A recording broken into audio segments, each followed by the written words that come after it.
Olá, turmas! Bem-vindos a mais uma aula de língua portuguesa. Eu sou o professor Denilson e vou acompanhar vocês neste momento. O que nós vamos aprender nesta aula? Então, colocando aí o nosso objeto de conhecimento, estudos textuais, detalhamento, coesão e coerência, coesão gramatical. Preparados? Então, esse é o nosso conteúdo e venham comigo para a nossa aula.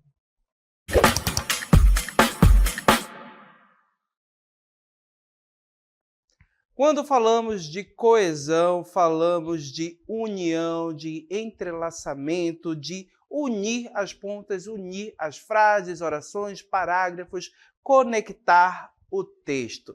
E essa conexão, ela irá permitir que o texto possa progredir na sua estrutura, no seu desenvolvimento, e também irá permitir as ligações, as referências a algo que já foi citado, a algo que ainda será citado. Então, percebo que a coesão é o mecanismo de construção do texto que traz a tessitura, ou seja, que vai tornar esse texto coerente, que vai tornar esse texto coeso, com as ideias bem interligadas, amarradas e, claro, fazendo com que todo o texto tenha sentido. Então, para que a gente possa compreender bem a coesão, vamos aí ao nosso conceito, apresentando para vocês o nosso texto. Observem aí. Olha só, a coesão. A coesão refere-se aos modos como os componentes do universo textual, isto é, as palavras que ouvimos ou vemos estão ligadas entre si dentro de uma sequência. É importante que você observar que essas palavras, gente, elas irão construir frases, elas serão organizadas em orações, em períodos. Esses períodos formarão parágrafos, então percebam que toda essa sequência aí nós vamos ter uma organização, claro, vinda da sintaxe, e também vamos ter uma organização, uma conexão estabelecida pela coesão. E é importante destacar, a coesão é responsável por criar relações. Então, percebam, a coesão cria relações entre o que é dito e escrito de modo a orientar o leitor na construção dos sentidos do texto. Certo? Então, observem que a coesão é exatamente esse mecanismo que irá nos auxiliar na construção dos sentidos para tornar o texto coerente. Então, percebo que quando nós trabalhamos a coesão, estamos falando exatamente disso, de unir, conectar, criar relações de sentidos que tornam o texto coerente, que fazem o texto ter sentido. Ok? Vamos avançar? Então, colocando aí o nosso texto na sequência, observem, pessoal, que nós vamos ter um tipo de coesão específica. E é exatamente a coesão gramatical que nós vamos abordar. O que é a coesão gramatical? Quando ela acontece? Observem. Acontece quando os pronomes são os elementos de substituição, assegurando, assim, a continuidade textual. Então, quando nós falamos de pronomes, voltando aqui comigo, perceba que nós estamos falando de palavras que podem substituir o nome ou podem acompanhar o nome. E quando falamos em nome, que palavra nomeia os seres? Qual é a palavra da nossa língua, da língua portuguesa, que dá nome aos seres? É exatamente o substantivo. E perceba que o substantivo pode acompanhar ou pode substituir, certo? Percebam, só corrigindo, perceba que o pronome acompanha o substantivo e pode substituir esse substantivo em determinadas situações dentro da frase. E aí nós vamos ter diversos tipos de pronomes. Os pronomes pessoais, certo? Eu, tu, ele, nós, vós, eles. Os pronomes oblíquos também, o meu, ti, o o. Percebe que esses pronomes aí, eles podem substituir o substantivo, certo? Quando eu digo João comprou uma casa, eu posso substituir o sujeito, que é exatamente o substantivo João, pelo pronome ele. Ele comprou uma casa. Então, observem que nós podemos fazer isso. Existem outros pronomes também, os pronomes que são relativos, que fazem a conexão aí entre determinadas orações, especificamente as orações adjetivas, trazendo aí uma ideia, uma relação em que nós vamos ter uma característica, uma explicação, algo sendo atribuído a determinado termo de uma oração principal lá no período composto por subordinação. E temos também os pronomes possessivos entre esses pronomes, que são aqueles pronomes que vão estabelecer ideia de posse. E nós vamos observar esses pronomes aqui no estudo da coesão nesta aula. Então, o que é o pronome possessivo? Colocando aí para vocês. Olha só. Pronome possessivo são palavras que se referem ao nome, ou seja, ao substantivo, expressando a pessoa gramatical, ou seja, o possuidor, a posse, e a ideia de algo, de posse de algo, a coisa possuída. Pode também substituir o nome em determinadas situações, ok? Então, observem que esse pronome possessivo vai trazer para a gente, principalmente, a ideia de posse. E quais são os pronomes possessivos? Apresentando aí para vocês. Olha só. Perceba que nós temos os pronomes, percebam aí, do singular, certo? De primeira pessoa, meu, minha. Segunda pessoa, teu, tua. E terceira pessoa, seu, sua. Então, só relembrando as pessoas do discurso. A primeira pessoa é quem fala. A segunda pessoa, com quem se fala, certo? E a terceira pessoa, sobre quem se fala, certo? Agora, pronomes aí possessivos de plural, ok? De primeira pessoa do plural, nós ali, nosso, nossa. Segunda pessoa do plural, vosso, vossa. Terceira pessoa do plural, seu, sua, e observem que nós temos também as flexões aí de plural, que está sinalizado justamente por esse S entre parênteses, certo? Seu, sua, seus, suas e os outros também, ok? Então, observem que o pronome possessivo, ele vai trazer essa ideia de posse, ele pode ser utilizado exatamente para indicar que algo pertence a determinada pessoa e também dentro do texto ele vai construir relações que são específicas de posse, fazendo referência a quem determinado objeto ou algo, certo? A quem pertence, a quem está relacionado. Vamos observar o uso, nesta aula, dos pronomes teu, tua. Vamos observar de alguns e esses pronomes a gente vai perceber como eles se constroem, como eles foram usados em textos. Então, colocando aí para vocês, olha só. Teu, tua, os pronomes, certo? Devem ser usados para indicar que algo ou alguém pertence ou diz respeito à pessoa com quem se fala. Mais uma vez, a ideia de posse. Então, vamos observar como eles foram utilizados em texto, como eles podem ser utilizados em texto. Para isso, a gente vai trazer aí exatamente um trecho da obra O 15, certo, de Raquel de Queiroz. E vamos ler exatamente um trecho aí em que é o momento que a comadre, ou seja, que Conceição pede para que Chico, certo, e a esposa deem a criança, deem o afilhado para que a madrinha, ela, Conceição, que é a madrinha do menino, pudesse cuidar, pudesse criar. Lembrando que esses personagens, Chico Bento, eles saíram da região de sertão, certo? Eles perderam o emprego, eles não conseguiram mais viver naquela região devido a uma seca extrema e eles fizeram exatamente esse percurso de saída do local. Eles migraram, saindo do sertão, indo em direção para a capital, para Recife, para a cidade, para uma cidade litorânea em busca de condições melhor. E lembrando que durante a narrativa, quando nós estudamos esta obra, vocês lembram que eles passaram por diversas situações, eles estavam sujeitos ao ambiente, à seca, certo? Que degrada essas pessoas, que degrada essa família, a injustiças, ao egoísmo também e à indiferença do homem em relação às outras pessoas, à miséria, ao sofrimento de outras pessoas.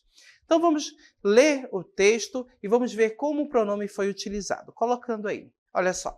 Chico, a comadre Conceição, hoje, cansou de me pedir o Duquinha. Anda com o destino de criar uma criança. E se é de ficar com qualquer um, arranjado por aí, mas vale ficar com este que é afilhado. E o que você disse? Que por mim não tinha dúvida, dependia do pai. E tu não tem pena de dar teus filhos, que nem gato ou cachorro? A mulher se justificou amargamente. O que é que se é de fazer? O menino cada dia é mais doente. A madrinha quer carregar para tratar, botar ele bom, fazer dele gente. Se nos pegarmos nesta besteira de não dar o mais que se arranja, é ver morrer como o outro. Chico Bento calou-se. Então, gente, observem aí a família que, diante da situação de miséria, de pobreza, de doença da criança, acaba tendo que abrir mão do próprio filho. Os pais acabam tendo que entregar o próprio filho para outra pessoa com mais condições poder criar e dar uma vida digna a essa criança, poder tratar, colocar, deixar ela, fazer com que ela volte a ter saúde, restabelecer a saúde.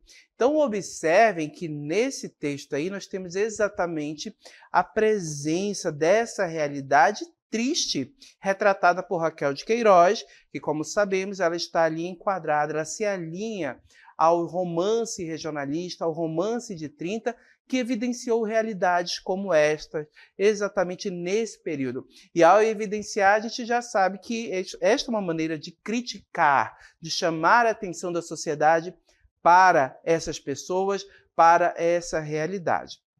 Ok? E como a gente viu no início, a gente buscou observar o uso do pronome teu, tua, teus, tuas dentro do texto. E nesse texto que nós acabamos de ler, nós temos a presença desse pronome. Voltando aí ao início dele, observem comigo que no nosso texto nós temos o uso desse pronome teu. Colocando mais uma vez o texto aí para a gente, olha só, percebam que nós temos o pronome sendo utilizado aqui exatamente. Tu não tem pena de dar teus filhos? Observem, teus filhos. Esse pronome, gente, ele faz referência a que pessoa? A quem ele atribui a ideia de posse?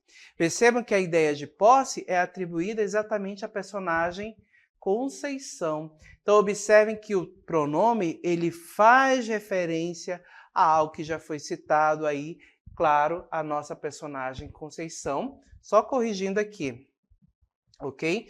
Não é a personagem Conceição, gente. Percebam que o pronome teus faz referência exatamente à mãe do Duquinha, certo? Então, esse pronome teus faz referência à mãe. A Conceição é exatamente a comadre, a pessoa que quer, aí no caso, criar a criança, que quer cuidar da criança, ok? Só fazendo essa correção. E observem que nesse termo aí, ou seja, esse pronome estabelece para a gente o quê? A ideia de posse, como nós podemos observar. Teus pertence a quem? A mãe, ok? Então, observem que o pronome foi utilizado e percebam que, ao ser utilizado, ele estabeleceu essa ideia, fazendo referência exatamente também à mãe e atribuindo a essa pessoa a ideia de posse. Certo? Vamos continuar? Então, outro pronome que também é bastante utilizado em textos, olha só, é o pronome seu. Pronome seu, sua, seus, suas, as suas flexões. E perceba que eles devem ser usados para indicar que algo ou alguém pertence ou diz respeito à pessoa de quem se fala. Mais uma vez, essa ideia de posse presente. Então, vamos observar em mais um texto, colocando aí para vocês. Eu amava-o, porque o que eu queria fazer, ele o consentia. E brincava comigo no chão, como um menino da minha idade. Depois é que eu vim a saber muita coisa a seu respeito, que era um temperamento de excitado, um nervoso, para quem a vida só tivera o seu lado amargo. A sua história, que mais tarde conheci, era a de um homem arrebatado pelas paixões, a de um coração sensível demais às suas mágoas. Coitado de meu pai, parece que eu o vejo quando saiu de casa com os soldados no dia do seu crime. Então, observem aí que nós temos um trecho da obra de José Lins do Rego, Menino de Engenho, e observem que esta obra retrata exatamente ali a cultura da cana-de-açúcar, vai retratar exatamente as relações familiares, relações decadentes e também a própria decadência ali dessa cultura em determinado período ali na região do Nordeste. Então, lembrando que, percebo que a obra vai trazer esse retrato, essa realidade, e vai refletir também sobre as relações familiares, ok? Quando a gente observa o nosso texto, percebe que nós temos o uso do pronome seu e as suas flexões. E ele aparece no nosso texto, colocando aí para vocês. Olha só. No texto, a gente pode perceber, olha só, depois que vinha saber muita coisa a seu respeito. Olha aqui. Era um temperamento excitado, nervoso, para quem a vida só tivera o seu lado amargo. A sua história, que mais tarde conheci, era de um homem arrebatado pelas paixões e de um coração sensível demais às suas mágoas. Coitado. Então, perceba que esses pronomes, pessoal, eles se referem a quem? É exatamente ao pai do personagem. Olha só. Então, observem que eles vão fazer referência exatamente ao pai, a seu respeito, atribuindo essa ideia de posse em relação ao sentido das palavras, ao seu lado amargo, a vida só tiver o seu lado amargo, a sua história, as suas mágoas. Observem toda essa referência na construção do texto e, claro, trazendo os sentidos aí, a ideia de posse. Vamos seguir? É importante a gente salientar que essas palavras, esses pronomes, eles, quando utilizados em determinados contextos, eles podem gerar determinados sentidos que vão trazer para a gente uma certa dúvida em relação a quem, ao referente, sobre quem se está falando. E é exatamente sobre isso que Pasquales, ou no caso, um gramático, Cipro Neto, vai refletir, vai alertar a gente para o uso dessas palavras. Colocando aí para vocês. Segundo Cipro Neto, quando se usa tu, usa-se teu ou tua, teus, tuas. Quando se usa você, senhor ou senhora, usa-se seu ou sua, seus, suas. E aí, é exatamente com relação ao uso, gente. Daqui a pouco a gente vai ver a questão da ambiguidade, tá? Com relação ao uso, então observe que quando você tem na escrita do texto, onde tu costumas passear com a tua namorada, onde tu costumas passear com a tua namorada, como eu vou saber qual termo utilizar, qual pronome utilizar? Teu ou tua? Observa o verbo. Observem que o verbo aqui, olha só, onde costumas, ele corresponde à segunda pessoa do singular, exatamente correspondendo a tu, certa pessoa com quem se fala. Percebe que é uma pergunta direcionada a outra pessoa. Onde costumas passear com a tua namorada? Então, observem que, aqui nesse contexto, como eu utilizei um verbo na segunda pessoa do singular, fazendo referência exatamente a tu, a outra pessoa com quem eu falo, eu tenho que utilizar o pronome possessivo aqui, tua, que corresponde à segunda pessoa do singular, ok? Já quando eu usar, determinado verbo que dê uma referência de ser você, senhor, senhora, ou seja, terceira pessoa do singular, observem que eu vou utilizar aí o sua, ou seu, suas, dependendo sempre do verbo, tá bom, gente? Onde você costuma passear com a sua namorada? Observem, onde você costuma? Terceira pessoa do singular. Observe que junto a esse verbo foi utilizado você, ok? Então, qual pronome nós vamos utilizar? Perceba que se eu colocasse onde você costuma passear com tua namorada, eu iria estar cometendo aqui um desvio gramatical, de acordo com a regra, quando eu utilizo um verbo aí na terceira pessoa do singular, quando eu tenho palavras associadas como você, senhor ou senhora, perceba que eu vou utilizar exatamente o pronome sua, correspondendo também à terceira pessoa do singular, ok? Então você tem que ficar atento exatamente ao uso desses pronomes, sempre analisando o verbo. Se o verbo te indicar a segunda pessoa do singular, vai utilizar ali um pronome possessivo de segunda pessoa do singular. Teu, tuas, teus, tuas. Ou se for terceira pessoa, ok? Você vai utilizar o sua. E você pode observar também se na escrita do texto você tem a palavra senhor, você ou senhora, que também vão fazer essa indicação para o uso de seu e as suas flexões. Seu, sua, seus e suas. Ok? Compreendido isso, vamos avançar. Agora, sim, vamos falar um pouquinho sobre a ambiguidade, ok? Então, seguindo com o nosso texto, colocando aí para vocês, olha só.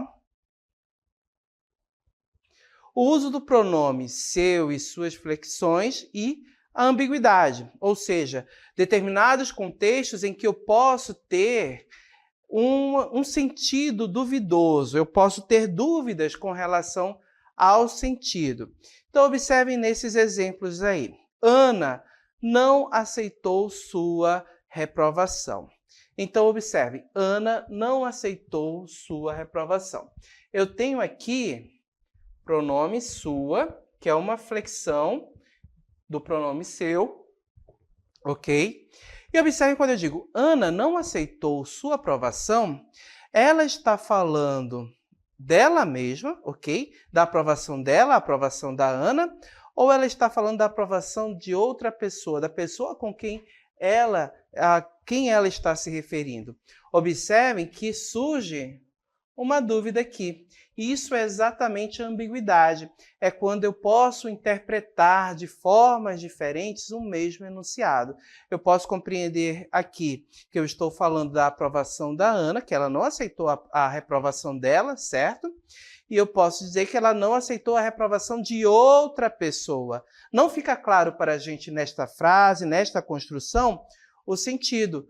A mesma situação ocorre com o outro enunciado. Antônio ensinou João a usar o seu computador. Observem, pronome seu, mas surge uma dúvida. Qual é a dúvida? Antônio ensinou João a usar o seu computador.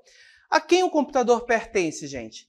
O computador pertence ao Antônio ou pertence ao João, certo? O computador que o Antônio que ensinou o João a usar é o computador do Antônio ou é o computador do João? Então, observem que surge exatamente essa ambiguidade, surge este problema. E quando falamos em texto, na escrita de textos, principalmente quando o texto é um texto não literário, por exemplo, é uma redação para algum vestibular, é algum texto que você vai utilizar no seu trabalho, um ofício, percebo que nesses textos não literários, esses textos que pertencem aí a uma esfera de trabalho, a uma esfera jornalística, de repente a uma notícia, nesses textos a ambiguidade não é bem-vinda. Diferente dos textos que nós já estudamos, textos poéticos, textos escritos em prosa, como em romances, em que a ambiguidade é utilizada como recurso para gerar sentidos, gerar mais expressividade ao texto, em textos não literários, como notícia, editorial, ofício de trabalho, uma apresentação de seminário, em textos como esse, a ambiguidade não é bem-vinda, então você tem que evitar. E como você evita essa ambiguidade construída por esses pronomes? Então a gente tem uma dica, colocando aí para vocês. Olha só. A dica: use a forma dele, dela, deles, delas, para evitar esse tipo de ambiguidade. Vamos voltar aos nossos exemplos. Olha só. Ana não aceitou sua reprovação. Então, se eu quero indicar que a reprovação foi da Ana, então eu vou escrever Ana não aceitou a reprovação dela.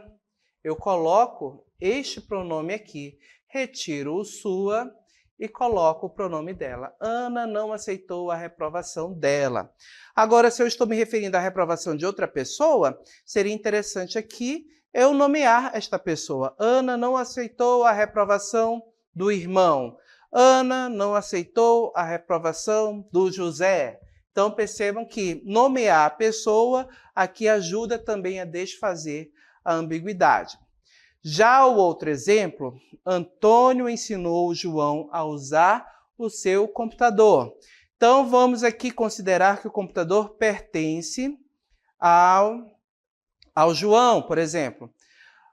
Antônio ensinou João a usar o computador dele, certo? Então, observe que quando eu faço esse acréscimo, quando eu faço essa indicação, eu estou aí determinando a quem pertence, eu estou determinando exatamente a quem pertence determinado objeto e eu evito a ambiguidade na construção desses tipos de orações, dessas frases, desses períodos, ok? Principalmente no texto. Lembrando que o texto, quando nós escrevemos, é um texto que será lido por outras pessoas. Imagine se você escreve um texto no seu trabalho, um documento importante, que traz algumas indicações, algumas orientações de como o serviço deve ser executado e, de repente, eu coloco ali determinados enunciados ou determinadas palavras como os pronomes seu, certo? E as suas flexões, que podem gerar ambiguidade, podem gerar dúvidas na questão do sentido. Será que isso é vantajoso? Será que isso é bem-vindo nesse tipo de texto, nesse ambiente? Percebam que não. Então, você tem que evitar esse tipo de situação. E prestar atenção exatamente no uso desses pronomes é uma forma de evitar, certo? Conhecer como os pronomes funcionam e como eu posso evitar a ambiguidade que pode ser gerada por eles, ok? É sempre importante você ter atenção. Lembrando, a ambiguidade em textos literários, como os romances, como os poemas de Carlos Drummond, de Vinícius de Moraes, os romances de Raquel de Queiroz, José Lins do Rego, Graciliano Ramos, nesses textos, que são textos literários, textos que procuram expressar a expressividade, a ambiguidade é bem-vinda, certo? De repente, eu usar palavras que geram ambiguidade de forma intencional para tornar o texto mais expressivo, nesse contexto aí, essa ambiguidade é bem-vinda, mas em um contexto fora, ou seja, em um texto não literário, em outros ambientes, em textos que são utilizados em ambientes como o jornalístico, a notícia, o documentário, o editorial, nesses lugares, ou seja, nesse ambiente, com esses textos, a ambiguidade não é bem-vinda. Ela pode gerar dúvidas com relação a determinada notícia, a determinado fato, e isso daí não é bom para o veículo de comunicação, porque isso vai colocar em xeque a confiabilidade, se aquela informação é confiável, se o jornal pode ser tido como fonte confiável. Então, percebe que isso é um problema para o veículo de comunicação. Então, nesse contexto, a ambiguidade não é bem-vinda.